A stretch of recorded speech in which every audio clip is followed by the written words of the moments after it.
Hey guys, welcome back to another video on the channel, and as always, yes, I am recording this for the end of the match. I'm literally going to be busy after the game, that's why I do it. Apologies if the scoreline changes again, but as it stands, it's currently 4-3 to Manchester City, and I'll be honest, yes, defensively I think we were pretty shit throughout this match, but in terms of performance, fair fucking play. I don't mind that at all, you know. 4 goals against Leicester last week, at least 3 against Man City today. I mean, fucking hell. I mean, why do we not do this all season long? If we've done this all season long, who knows where we could have been? I mean, Steve Bruce, Mr. Manager of the month. I mean, he's definitely starting to put his finger out now, and I can't fault it at all.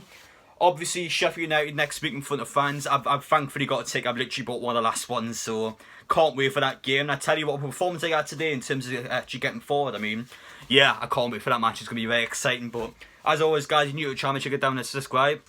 Appreciate if you smash the like button as always. Obviously, cheers. I apologise for obviously recording these early. Again, I'm busy after the match. That's kind of what I do. I know a lot of people sort of joke around about it, but listen, every time I kind of do this, Newcastle always tend to score more goals. So hopefully, it gives us that good luck and get a result against Man City. But really, it doesn't matter this game. Essentially, you know. In terms of the Premier League table, obviously we're staying up. Sheffield United, Fulham, and the way we're playing, we should be getting 6 easy points there, so that would get us further up the table. This match is essentially pointless, I'm going to be honest. Obviously, with Man City in the Champions League final a couple of weeks, you know, we kind of caught them off guard, and I felt like we should have got a result today. You know, look at Man City last couple of weeks or so, and yeah, I know obviously a Premier League champions, potential Champions League winners, but their minds are in a different place. You know, when I think about the Champions League final, I think about this game. I mean, they already won the Premier League title.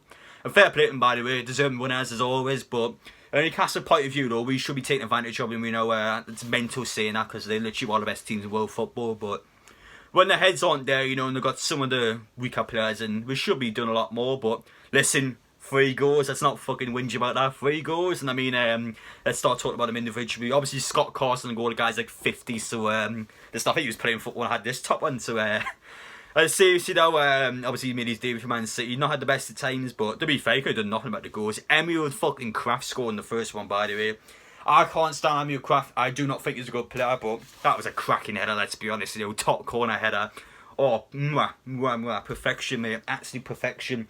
Listen, Emil Kraft, you're welcome anytime, mate. Bring some girls on, welcome anytime. But on a serious note, though, he's shit. He is a shit player. I don't rate him one bit. And obviously, I might keep a South video, I'll put him straight in the South section. But in terms of our players, though, Joe Linton, banging pen. I remember his pen against Newport a few, obviously last year. Absolutely shocking pen, but a bit more confidence, and he's banged it away today. And yeah, if he gets 1 or 2 against Sheffield or Fulham, he may have a decent goal tally in the season. I think it would be like 8 goals in all competitions, which is obviously a lot more than last season, but still good enough for a £40 million player. No.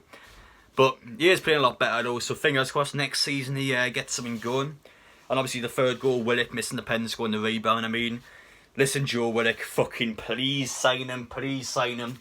I can't see him staying at Arsenal. Whether the question he comes to Newcastle is an R1, but in terms of staying at Arsenal, no chance. I haven't got European football. He's not going to start for me. He has no incentive to stay there. If he comes to Newcastle, thank God. But really, though, I imagine there'll be some other teams trying to get him. I don't know what clubs, but I think some European teams will be trying to, or at least keep an eye on him, essentially. So it's going to be quite hard to get him in, but I think we can do it. And I see a lot of people say he's going to stay at Arsenal. No chance. Absolutely no chance to say he's staying at Arsenal. That's how I see it. But yeah, in terms of Man City goals, talk about now, defensively with the shit at times, aren't we? It's so sloppy. And that's what happens when you got fullbacks that don't cost you much money. It happens to your fullbacks when just aren't good enough for Premier League quality. And I mean, yeah, I mean, we talk about this all the time. You know, Newcastle defensively is an absolute shambles at times, and it proved, you know, Fernand Torres, a bench player for Man City, scored a hat-trick. I mean, yeah, I mean, it's just a training match for the guy, to be honest, you know, and unfortunately, I mean, Newcastle should have done more to defend it, really, I'm going to be honest, but imagine how good your team is when a fucking bench player is scoring a hat-trick in the Premier League. I mean, listen, it's absolutely mental. Rodri's on the bench, Ake is a bench player, who else are they playing? Gundogan, yeah, he's a bit up, he's more of a starter, Gundogan. Jesus is a bench player. I mean, Aguero, I don't know where he's at. I think I don't know, he's injured or something, I don't know where he's at, but he was a bench player most of the season. I mean, it's mental, these players. It's ridiculous. I mean, all of these would be absolute world-class players when they cast them. I mean, it's just crazy. It's crazy the level of squad City has, and Pep Guardiola, fantastic manager. I mean, he really, really is. People can see he hasn't won only once, but listen, very tough start of the season. He's still come out with the Premier League title, so I can't fault it at all. And yeah, in terms of Newcastle United, there was not really much more to say.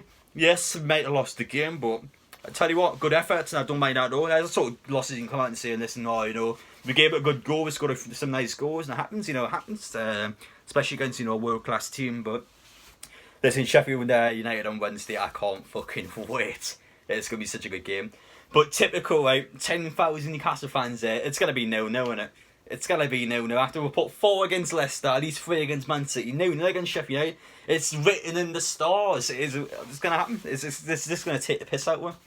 But I'm good Callum Wilson's not there, you know, he's a player we want to see live, so he's going to be at the club next season, so I'll be able to see him then, but very good, he's not going to be there. But Joe Whittaker, I'm looking forward to seeing you, son. But obviously, guys, thank you all for watching, appreciate you, obviously, let me know your thoughts down below. Apologies if the score changes again, like I said, I'm busy after the match, it happens. But thank you all for watching though, take care, and yes, I'll see you on the next one.